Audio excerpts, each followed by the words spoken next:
Ever since Scott Morrison got asked, do you know the price of bread? Well, that's taken off on radio and social media. And now the Labor leader today has been asked if he knows the price of tampons. For your female voters, can you give us the price of a box of Carefree? No, I can't. Joining me is Daisy Cousens, a big YouTube star with her own video channel. Daisy, it's great to catch up with you again this year. I've been looking forward to this. So is Anthony Albanese now? He didn't know the price of a box of tampons. Is clearly out of touch on women's issues, right?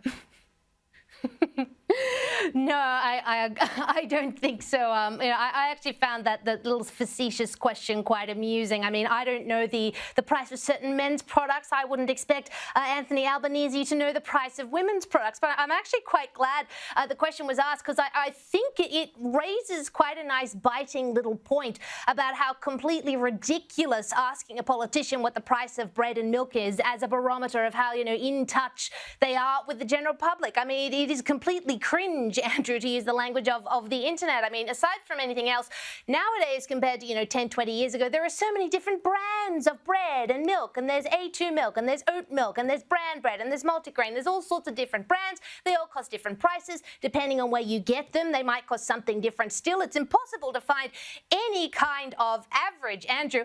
And the other thing is, why on earth would Scott Morrison know what the price of bread is? He's the Prime Minister. He's too busy running the country. You can't possibly expect him to be running his own household as well. That's why he has Jenny. They're a wonderful team. It's called marriage. One person does one thing, another person does another thing. And the hysterical thing about it, Andrew, is that even the politicians who maybe do know what the price of bread is, you could argue they might have been briefed. I mean, there was a great tweet today by Craig Emerson, who was a former advisor to Bob Hawke, who claimed sort of quite smugly that, whenever Bob Hawke got the bread and milk questions, he'd always brief him on what they are. And, he said it's not new and it's not hard. Look, I think he intended that to be a kind of anti-Liberal Party, anti-Scott Morrison gotcha. It certainly wasn't, because all it proved was that all the politicians are apparently as out of touch as each other because they don't know what the price of a loaf of bread is. I think it's lazy questioning.